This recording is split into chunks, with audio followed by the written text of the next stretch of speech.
everybody. This is Robyn Leslie with onlytheinspired.com doing another amazing coach interview. And I have the amazing Baba here. He's in the UK right now, so he's 8 hours ahead of me. And he's got quite a story, so I can't wait for you to meet him. So, Baba, in a couple of minutes, describe who you are and how you help people. Awesome. Thank you, Robyn, for having me on here. My name is Babatunji Fagbongbe, but most people call me Baba because I think that's easier on everyone. I live in the UK, as Robyn said, with my family, and I've been here for about 13 years. I was born and raised in Nigeria before moving to the UK. How do I help people? I help people who are not comfortable with speaking in front of an audience, or people that have a message or a business, but they're overwhelmed with where to start, how to put together their presentation. When they come work with me, we craft and help them to deliver engaging presentation. So long after they've delivered their presentation, people can still remember them, they can still take action, even while they're not in the room. Cool. And I heard that public speaking is the second biggest fear next to death. So there are researches out there, and if you just do a Google of fear of public speaking, you'll see something that says maybe like 95% of the population is afraid of public speaking, or people would rather be in the coffin than give the speech at a funeral, and all sorts of statistics or news, if you like. But ultimately, it just tells me the normal person is scared of public speaking. That's the way I choose to look at it. So if anyone is scared of public speaking, you're normal. Right. Well, and just, I would much rather talk and have a conversation, and I'm not nervous at all. But if I'm just doing it, it's just me. I think we get in our head and, it's like, what do I look like? Do I sound right? Do I look professional? And so we have all that negative talk. So how did you get started in this, and what event or series of events happened to get you to teach this? Interesting. So I like the fact that you said series of events, because actually there are several events that led me into this. I'll go back to how many years now? About 30 years ago. About 26, 27 years ago, while I was in, I think, high school in the States. We call it secondary school. And I went for a talk, like a debate. I represented my school. So when I spoke, I had a standing ovation. I was very excited, but my team lost. So while I did very well, the team did not win. And then when we got back to school, the head basically washed me down, said some things that have lived with me for 25 years. I never started sharing them until maybe a few months back. And I didn't realize how much the things that she said affected me, because I just made up my mind I was going to become someone someday. I'll make something out of my life. And I went to university, had a great course, started working, did very well, rose in my career, and then moved over to the UK. And then I went for a training course in Dubai. And the evening before the presentation, after 16, 17-hour journey, my phone rang and my boss said, "I'm really sorry, Baba, I can't take the training tomorrow. So you have to take the training." Imagine traveling for 17 hours. All you wanted to do was sleep. And my life basically stopped and then changed. Obviously, I was shocked. I was surprised that I'm not prepared for this and all the negative things. Oh, why me? Can I speak? What if there is someone in the audience that knew more than I know? And all the excuses came flooding in. But I managed to study overnight, deliver the presentation the first day, the second day. And on the way to the airport, my boss was sitting in front. He looked back and he said, "Hey, Baba, thank you very much for doing a great job. I heard about it and I've even mentioned this to the MD." From then on, he stopped going for any training. My boss stopped going for any training. He started sending me for all the training. And over the next 10 years, I found myself across 3 continents, about 9 countries, speaking to small and large audiences. But how did I get into coaching other people? As I was doing my presentation, so my background is program management and data protection. As I was giving talks around this and outside of those, people kept coming to me like, oh, I know what to do now. Thank you for that presentation. Oh, I thought I was coming for a very boring topic, but now I think I can go away with some action points. I just started getting some feedback. And as a result of that, I thought, okay, maybe there is something in here. And people started saying, can you help me with my presentation? Can you help me with my presentation? So that's how the journey evolved. Oh, I love that. So back in high school, you got kind of shamed. You did a great job, but you guys lost, so you got kind of shamed, and that stuck with you. And Yes. then Yes. and then years later, yeah, it's crazy how that can happen. And then years later, you started getting that positive feedback. I love that. Yeah. So describe your ultimate vision for your business. My ultimate vision for my business is to see lives transformed. And I mean, from anything like when I was doing my training, some people wrote professional exams and they came back to me to say, thank you for your training. Your training helped me to sit and pass my professional exam. And now I have a higher paying job, a happier family. So just from training, someone got promoted, family's financial situation got better, hopefully home life got better. So as I work with people, as I train and coach people, my big goal is for families to be in a better place. And what I mean by that is for revenue to come in for business people. And sometimes we focus on the figures, we focus on the numbers, but sometimes there is this other part of fulfillment where people feel my life counts, my voice is heard, my message is out there in the world. And beyond all the monetary returns, that would be my highest return if as a result of working with people they can go to their family and go, I feel a lot more fulfilled now that I'm sharing my message, now that I'm doing what I really want to do. And all of a sudden that translates into a happier family, hopefully happier children, and you can just begin to see the cascading effect just out of helping people to be able to share their message. Right. And I think there's a lot of times where people they feel like there's that message or their voice is not being heard and they don't know how to get it out, and they might not know that speaking is the way to get it out. But I've been there where, several times I'm involved in different businesses and I have these ideas and I get them out and one person goes, oh, I like that, and then everybody else poo-poos it. It's like I can't wait for the day where my voice is heard, where I am the one that approves my voice and I don't have to worry about other people. But I love that. And people might not, yeah. So you're giving them a way to be heard and be heard on a big scale. That's awesome. Absolutely. So what beliefs do you have that sets you apart from your competition? Other speaking coaches, stuff like that. And I'm much more of a collaboration than a competition person, but we all have different points of view. So I'm curious what yours is. So I'm going to start from where you stopped, and that's I come from a place of abundance. I mean, we've all been breathing in oxygen for I don't know how many millions of years, and we've not run out of oxygen. So there is more than enough abundance for everyone. And like you said, we're supposed to collaborate and not necessarily compete. So what makes me different? I'll say my authenticity.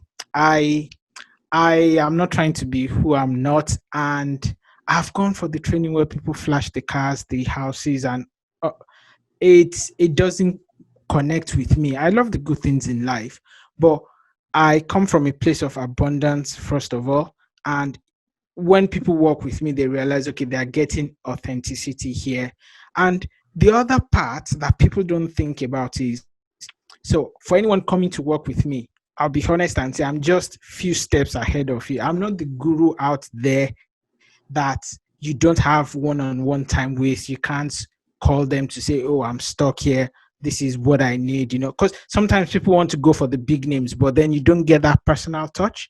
And I think that is something that separates me from all the big gurus. And another thing that I'm very proud of now is I'm the guy with an accent who you may not even be able to pronounce my surname, but despite all despite all of those things, I've managed to at least get my voice heard in various places, and I've not allowed that to stop me. So this is particularly for people that might be saying, I'm too old, I'm too young, I'm big, I'm small, I'm a woman. Well, listen, I have all the excuses not to put myself out there, but if it can happen for me, it can happen for you. And I love that. Well, and it was kind of forced upon you, and then you embraced it. Yeah, yeah, absolutely, absolutely. And sometimes And that's the way life works, If you wait too long, God, universe, whatever you believe in, just pushes you. yeah. Well, and you got a point there. Those big names, they're so busy, and yeah, you don't get the one-on-one, and so you have a lot of the personal, the connecting, and the really figuring out the stuff. I love that. So what is the hardest thing to overcome when starting your business? For me, it was options, because while I was doing speaking, I was also helping people with career progression coaching, if you like. And I've got some other businesses as well, a property business and if e-commerce business. So speaking and coaching is something I've always wanted to do. I've gone for Toastmasters, I've trained myself, but I'd always thought when I'm 50, when I've made all the money, when everything is lined up, then I will really do speaking.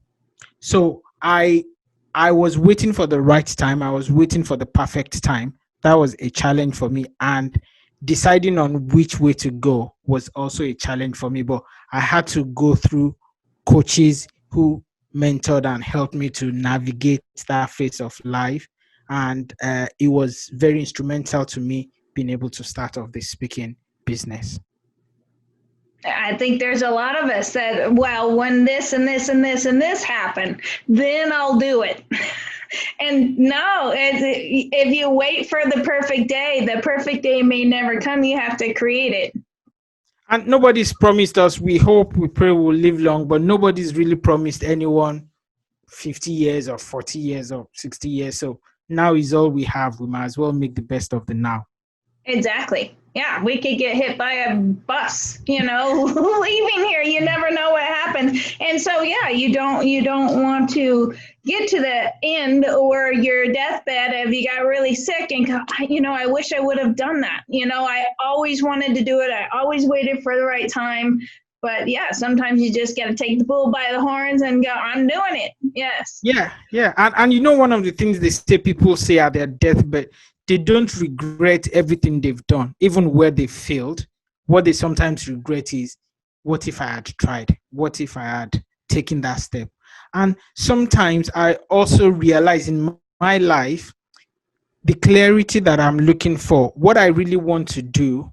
So I explain it this way: the view on the ground floor is different from the view on the first floor, and is different from the view on the 10th floor. So it's as I move from the ground floor, take the stairs to the first floor, the second floor, and by the time I get to the 10th floor, all of a sudden I have a wider view and the perspective changes.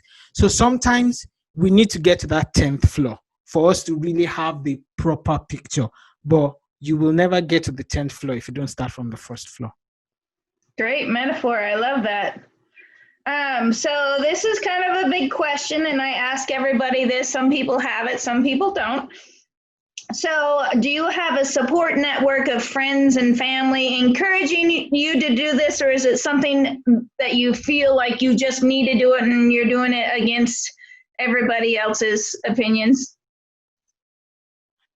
So I'll say I'm quite blessed to have a very, very, very supportive wife who is holding down the home front, helping with the children. While now it's about 7:30, I'm supposed to be spending time with the family, but she makes sure they don't come into the room while I'm recording. And it's the little things like that. Sometimes she spell checks what I'm doing. No, no, why don't you write it this way? So I'm super blessed to have a very supportive wife. And also I've got a network of friends as well as mastermind groups where we bounce ideas off one another. Oh, good. So that is super beneficial. Yay. So what is your favorite thing about your business? My favorite thing about my business, I think I've mentioned it once, but I'll say it again, is the change lives and the ripple effect on families. I think I don't know why I like to just go back to families, because I've been there where I was very frustrated. I had a very good paying job. I mean, everything else, everything looked right because the car was there, the house was there, but I knew I wanted more. I knew there was more to my life, and there was that aspect of beyond the I don't want to die and all people will say is, oh, he went on very good holidays and the rest of it. But what impact have I made in the world? What difference have I made to the world? And it's seeing the changes in people's life. People go from being very timid, shy, to people that are rocking the stage, enjoying themselves. And it could be in front of 2, 5, 10, 100 people.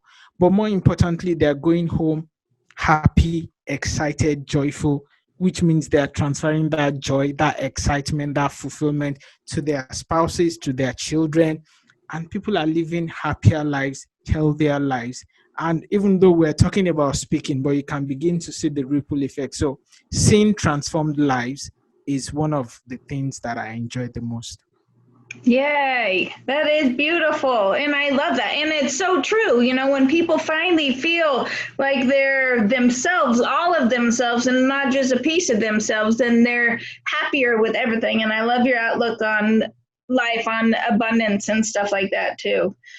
So what inspires you? What are you passionate about? And it doesn't have to be business. I'm just curious. My grandchildren. So I think I might have touched on it. I keep saying to myself, what legacy am I going to leave? What what will my grandchildren say about me? And it's not just about money or houses. Those will be very great for me to leave for them, but I want to make a difference in people's lives.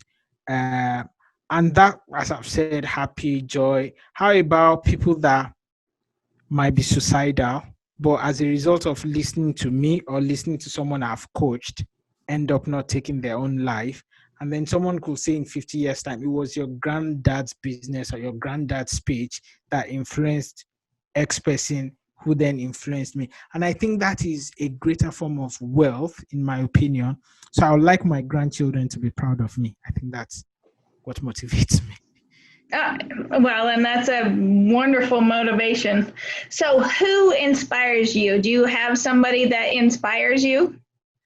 Yes, so I'll say I have different people, but most importantly, it's been my granddad and my parents. So my granddad, I don't know how he was able to keep, he's kept his family together. And up till now, his grandchildren and great grandchildren, we cluster together, we come together, we do things together. And not just that, he's left enough legacy in terms of landed property that even if his great grandchildren want to farm now, they have massive land. It was just a person that saw into the future and he was not just concerned about the immediate now here and here, which was very inspiring for me. And my parents, my dad is late now, my mom is still alive, but it was a legacy of education. Make sure you get educated and be the best you that you can be, and be independent, be sufficient on your own. And they also taught us Christian values, which were very, very handy in our places of work and as we've led our lives. So my granddad, my grandparents, as well as my parents. And they would be so proud. Yeah, They yeah, I'm would sure be they will so proud to be. be your inspiration. So here's another big question. It's the last one. So if you could leave one tip or one golden nugget for everybody listening, and it was your only chance to say it and the only thing you got to say, what would that be? Get started. Get started. Yeah, and we try to wait for the perfect time. We try to wait for when the kids leave home. Listen, just get started. Just get started. And with the analogy I gave, some of the things we're really looking for, we won't find them on the ground floor. We've got to go through the pain of climbing the stairs to get to the first floor, whatever that looks like for people. But on and there is a So you know my back. There is Newton's law of motion that says that a body will continue to be in rest until a force is acted on it. But once a force is acted on it, it begins to move. And just think of riding a bicycle. It's more difficult to take the first pedal and the second pedal. But as soon as you do it, now you need effort to actually stop. You need the brakes. So there is something about momentum. There is something about getting started. And there is something about help that comes your way the moment you get started. So don't wait for the perfect time. Don't wait for when everything is the way you would like them to be. Obviously, don't put yourself in danger. Don't put your family in danger, physical, financial, or any of those. But get started. Get started. Well, and with the bicycle, and some people could do it, but to sit on top of a bicycle without pedaling with your feet up, some people could, move the handlebars and stay up, but most people can't. You have to be in motion to do that. And then a lot of times, well, my kids are little, I'm going to wait or whatever. As you are a product of that, and you want your kids to be a product of that, with you going through the motions to make your dreams and your vision and your voice being heard, you are that role model for your kids, for your grandkids. And so, as you're going through your own growth spurt, your kids are watching and going, Dad did that when it wasn't easy, when he was scared, he went ahead and did it anyways. And